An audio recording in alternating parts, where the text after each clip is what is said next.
ఇక్కడ చూస్తే కదా ఎన్ కన్వెన్షన్ హాల్లో చాలా మంది మాట్లాడడానికి భయపడుతున్నారు, పర్మిషన్ లేదంటున్నారు. బట్ ఒక వ్యక్తి ఉన్నారు, నేను పేరు చెప్పను, జస్ట్ ఫోన్ కలుపుతాను. అసలు ఏంటిది, ఆయన ఈ వ్యక్తి ఏం చేస్తున్నారు, ఎందుకంటే ఒక జీవన ఉపాధి పోయినట్టే కదండి. ఒకసారి కాల్ చేద్దాము. వాళ్ళు కొంచెం ఫేస్ చూపెట్టడానికి భయం కదా, వాళ్ళకు కూడా ఒక రిస్ట్రిక్షన్స్ ఉంటాయి కాబట్టి ఒక్కసారి చూద్దాం ఏమంటారు.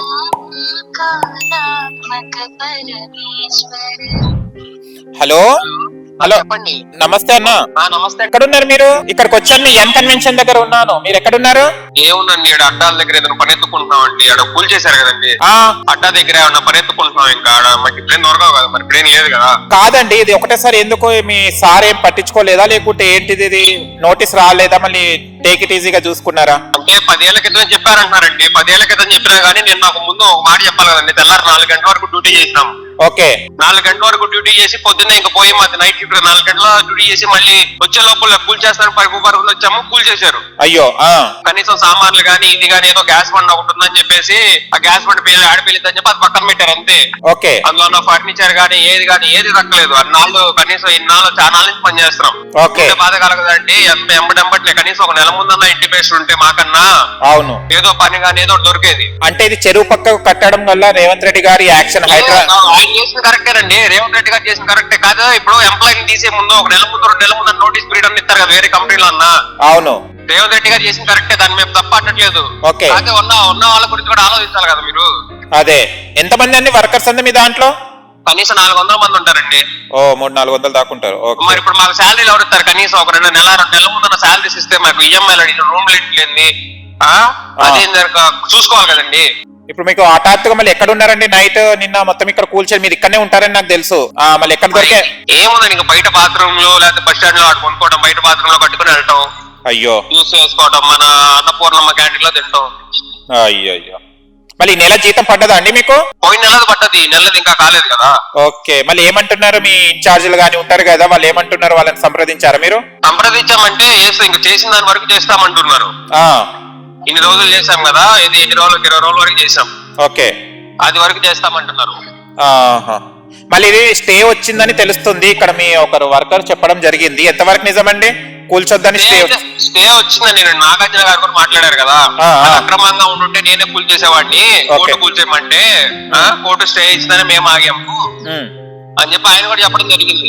అంటే ఇది ఏంటిదంటే ఇప్పుడు అక్కినేని నాగార్జున గారు గతంలో చూస్తే కనుక ఇప్పుడు కూడా ఆయన వైసీపీ పార్టీ అనే ఉద్దేశంతో ఏమన్నా కక్షపూర్వకంగా చేశారంటారా, లేకుంటే ఎలా అనుకుంటున్నారు మీరు? అది ఇంకా వాళ్ళ రాజకీయం అండి, ఇంకా అట్లాగే చేశారు అనుకోవచ్చు. మరి మొన్న హైకోర్టు స్టే ఇచ్చింది కదండి. హైకోర్టు మన స్టే ఇచ్చింది, నాగార్జున కూల్చేస్తా ఉన్నారు. అట్లాగే మొన్న హైకోర్టు మన ఐఎంజీ సంస్థకి చంద్రబాబు నాయుడు గారికి 850 ఎకరాలు ఇచ్చింది. ఎక్కడ? గచ్చిబౌలిలో. ఓకే, చంద్రబాబు నాయుడు గారు 2003లో ఐఎంజీ అనే సంస్థకి 850 ఎకరాలు ఇచ్చారు. ఓకే, అవి తీసుకుంటే మీకు రేవంత్ రెడ్డి ప్రభుత్వం మీరు తీసుకుంటారా మేము తీసుకోవాలా అని చెప్పేసి హైకోర్టు కూడా అడిగింది. అచ్చా, మీరు అంత తమ్మున్న లీడర్ అయితే తీసుకోమండి, మరి వెళ్ళి 850 ఎకరాలు తీసుకోండి. మీరు అంత నీతిగా నిక్కచ్చు నాయకుడు కదా, రేవంత్ రెడ్డి గారి తమ్మున్న నాయకుడు కదా, తీసుకోండి వెళ్ళి. నేను ఎంఐఎం పార్టీ నేతలు కూడా పార్లమెంట్ లోనో లేకపోతే ఇక్కడ మాట్లాడారు, మేము ఎక్కడో చూసాం. మీరంతా నీతిగల నాయకుడు కదా, తీసుకోండి వెళ్ళి. ఓకే, మీకు అంత దమ్ముందా? 850 ఎకరాలు ఐఎంజీ సంస్థకి చంద్రబాబు నాయుడు 2003లో ఉన్న ముఖ్యమంత్రిగా ఉన్నప్పుడు ఇస్తే 4 నెలల్లో కోర్టు తీర్పిచ్చి దానికి ధికారం లేదు. మరి ఇప్పుడు ఇది పొలిటికల్ పరంగా కాకపోతే ఏంటంటే ఇంకా లేకపోతే రామోజీ ఫిలిం సిటీ ఉంది, మొత్తం 5,000 ఎకరాలు కనీసం. ఓకే, 10,000 కాడికి పంచిపడేశారు ఎకరాలు. ఓకే, తీసుకోమన్నా, అవి కూడా అక్రమంగా ఇచ్చింది కదా. మీరు చేసింది కరెక్ట్ పని, నాగార్జున గారు చెరువులో కట్టారంటున్నారు. మరి ఇవి కూడా అక్రమంగా కదా, తీసుకోండి అవి కూడా. అచ్చా, అంటే ఇప్పుడు ఇది కాకుండా ఇప్పుడు చూస్తే కనుక హైడ్రా అనేది బయట అంటే అపోజిషన్ వాళ్ళకంటే ఎవరైతే పార్టీకి సంబంధం లేని వాళ్ళే కూలగొట్టడం జరుగుతుంది. మళ్ళీ ఇప్పటి వరకు కూడా ఏదైతే అధికారంలో ఉన్న పార్టీ వాళ్ళ చెరువుల దగ్గర లేదంటారా ఏ ప్రాపర్టీస్ వల్ల? అదే నిన్న అడిగాం మేము, అక్కడ మీడియా వాళ్ళు అడిగారు, పార్టీ వాళ్ళని కూడా. పార్టీ వాళ్ళని కూడా మేము అది పార్టీ అధిజం కొట్టలేదు, ఎవరైతే అన్యాయంగా చేశారో అందరికీ కూల్ చేస్తాం, అందరికీ తీసుకుంటాం అంటున్నారు. ఇవి కూడా తీసుకోమనండి. మా నాగార్జున గారిని ఎంత ఫాస్ట్ గా యాక్షన్ తీసుకున్నారో 4 నెలలు అవుతుంది హైకోర్టు ఇచ్చి 850 ఎకరాలు మీరు తీసుకుంటారా మేము తీసుకుంటారా, ఇంత మరికి ధికారం లేదు. ఓకే, ఖచ్చితంగా చంద్రబాబు నాయుడు ఆడిస్తున్నాడు, రేవంత్ రెడ్డి ఆడుతున్నాడు. ఓకే, అర్థం మా పొట్ట కొట్టాడు ఆయన. 400 మంది ఒక నెల ముందు చెప్పేసి కూల్ చేస్తారని చెప్పి కనీసం ఫర్నిచర్ కూడా ఏం తీసుకోకుండా ఉంటే ఏమనుకోవాలి మిమ్మల్ని? అదేగా, అంటే ఇప్పుడు మీకు ఫర్నిచర్ కూడా తీసుకెళ్ళి డైరెక్ట్ ఏమి లేదు వచ్చి కూల్ చేశారు డైరెక్ట్. అచ్చా, ఆ గ్యాస్ బండి ఏదో పే చేద్దామని చెప్పి పక్కన పెట్టారు. లేకుంటే అది కూడా పేలుతుందనే ఉద్దేశం భయంతో పక్కన పెట్టిర్రు. ఓకే అవును. ఓకే, చాలా బాధాకరం అండి. అంటే మీలాంటి జీవనోపాధి అయితే పోయింది కదా వర్కర్స్ కి. అవునండి, అదే కదా బాధ. పెద్దవాళ్ళు ఏదో స్వీపర్లము ఊడ్చుకుంటాము తుడుచుకుంటాము మొత్తము, ఓకే మీరు ఇట్లా చేయడం కరెక్ట్ కాదు కదా. ఓకే, మళ్ళీ ఎలా నోటీసులు ఇవ్వాలి, ఫర్నిచర్ తీసుకుంటే కనీసం ఆయన తీసుకెళ్తాడు, అది వేరే వాళ్ళకి ఎవరికైనా పనికి వస్తాయి కదా. అవును. ఎంత మొత్తంలో ఎప్పుడండి ఎంత టైంలోనే కూల్ చేశారు? 1 గంట పట్టిందా వ్యవధిలో? చాలాసేపు పట్టిందండి, వాళ్ళు మధ్యాహ్నం దాకా కూలుస్తానే ఉన్నారు. అయ్యో, మేము అప్పుడు ఇంటి నుంచి పరుగుని వచ్చాము, వచ్చి ఇంక ఏడిపే రోజు పని చేసే వాళ్ళం లేదు ఇంకా. అదే మీ ఫ్యామిలీ వాళ్ళు ఏం ఫీల్ అవుతున్నారు, మళ్ళీ ఎక్కడ చూసుకుంటారని వాళ్ళు బాధపడుతున్నారా? వాళ్ళకి ఏం ధైర్యం చెప్పారు మీ ఫ్యామిలీ మెంబర్స్ కి? ధైర్యం ఏముంది, ఇంకా రెక్కల కష్టం మీద వేరే పని చేసుకుంటామని చెప్తాం. ఒకవేళ మళ్ళీ కన్స్ట్రక్షన్ చేస్తే మళ్ళీ జాయిన్ అవుతారా దీంట్లో? అక్కడెక్కడ కన్స్ట్రక్షన్ చేస్తారండి, ఇంకా నాగార్జున గారు వేరే చూడడానికి పెట్టి మాకు ఏదైనా ఉపాధి కల్పించాలి. ఓకే సరే. మళ్ళీ నాగార్జున గారు వచ్చిన జీతం ఇచ్చేవారా నెల నెల? నాగార్జున గారు వాళ్ళందరికీ మా కాంట్రాక్ట్ వాళ్ళకి ఇచ్చేవాళ్ళు, వాళ్ళు ఇచ్చేవాళ్ళండి. అవునా? ఓకే ఓకేనండి. ఇంకో విషయం అంటే మేము రేవంత్ రెడ్డి గారి కూతురు ఎంగేజ్మెంట్ లేకపోతే పెళ్లి కూడా అక్కడే జరిగిందని విన్నాం అప్పుడు. మరి అప్పుడు ఏమైందండి? అప్పట్లో మీరు లేరా?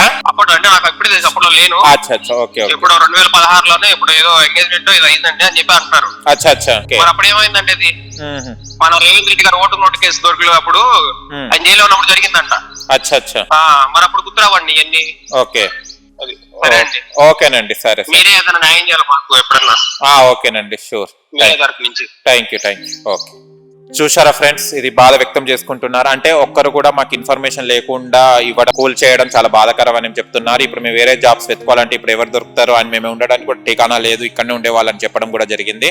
ఆయన చూడాలి, ఈ వర్కర్స్ ఇలాంటి వర్కర్స్ ఇంకా చాలా మంది, అంటే 400 మంది అన్నారు, 300తో 400 మంది దాకా దీంట్లో వర్కర్స్ ఉన్నారు. ఆ వర్కర్స్ కి మాత్రం ఉపాధి పోయింది. అండ్ వాళ్ళు ఇప్పుడు ఏ జాబ్స్ వెతుకుంటున్నారు, మరి ఏ వర్క్ వెతుకుంటున్నారో చూడాలి. మళ్ళీ కానీ వీళ్ళు బయటకు వచ్చి మాట్లాడడానికి భయపడుతున్నారు, అంటే పర్మిషన్ లేదట వాళ్ళు మాట్లాడడానికి. బట్ ఒక బ్రదర్ ఇక్కడ ధైర్యంగా ఉండి ఫోన్ చేయడం, కనీసం ఫోన్ కి రెస్పాండ్ అని ఇవ్వడం జరిగింది.